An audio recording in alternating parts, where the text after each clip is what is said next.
Many time people are having stability issues in their life related to their career, finance and relationship. और बहुत सारी मेहनत, hard work और कोशिशों के बावजूद भी पॉजिटिव रिजल्ट नहीं मिलता है। बहुत सारा सफ़रिंग होता है और लाइफ में डिले और ऑब्स्टेकल आते रहते हैं और प्रॉब्लम का सॉल्यूशन नहीं मिल पाता है। तो उन लोगों को अपना जन्म जो है किस करण में हुआ है वो चेक करना चाहिए। Karana is a part of the पंचांग।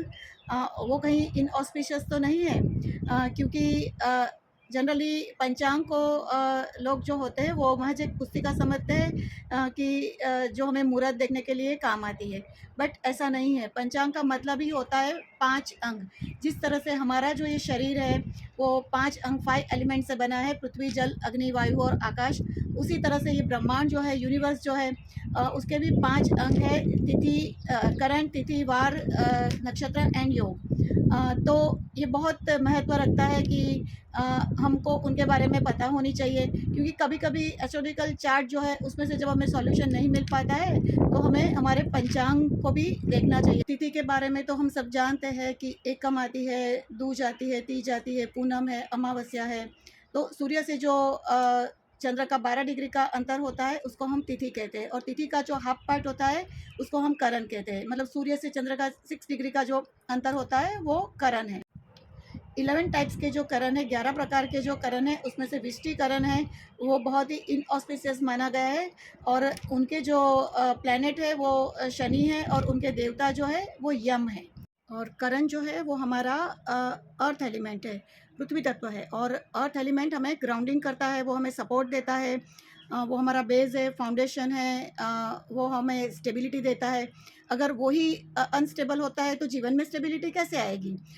तो जब हमें इनऑस्पिशियस करण में अगर हमारा जन्म हुआ है, लाइफ में बहुत सारी प्रॉब्लम आ रही है, तो हमें हमारे अर्थ एलिमेंट को बैलेंस करना पड़ेगा। और अर्थ एलिमेंट जो है वो कनेक्टेड है हमारे मूलाधार चक्र के साथ। तो हम मूलाधार चक्र की हीलिंग कर सकते हैं, और मूलाधार चक्र के साथ माता पार्वती जी और गणपति जी का भी कनेक्शन है, तो हम उनकी भी पूजा अर्चना आराधना कर सकते हैं। अब शनि के बारे में हम जानते हैं कि वो न्याय के देवता है।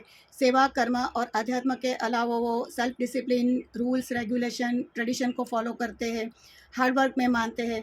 तो हम उनके इस गुणों को जीवन में अगर अपनाते हैं, तो बहुत अंश तक हम हमारे जो ये विष्टिकरण जो है उसकी एनर्जी को स्टेबल कर सकते हैं। साथ में यम देवता भी जो है, वो भी मृत्यु के देवता तो है ही, पर वो भी यम और नियम का पालन कराना चाहते हैं। हमारे अष्टांग योग में जो यम और नियम बताए हैं उनको अगर हम जीवन में फॉलो करते हैं, तो हमें उनकी ब्लेसिंग्स मिल जाती है। उसके अलावा विष्टिकरण की शांति के लिए हम धार्मिक पूजा विधि विधान तो करा ही सकते हैं। तो मेरे कहने का मतलब है कि अगर आप को जीवन में बहुत परेशानी आ रही है और आपके एस्ट्रोलॉजिकल चार्ट कुंडली देख के भी कुछ उपाय नहीं मिल रहे हैं, तो आपको अपना पंचांग चेक करना चाहिए कि किस करण, तिथि, वार, नक्षत्र और योग में आपका जन्म हुआ है, क्योंकि उसका भी बहुत अलग एक सिग्निफिकेंस होता है, बहुत ही महत्व होता है।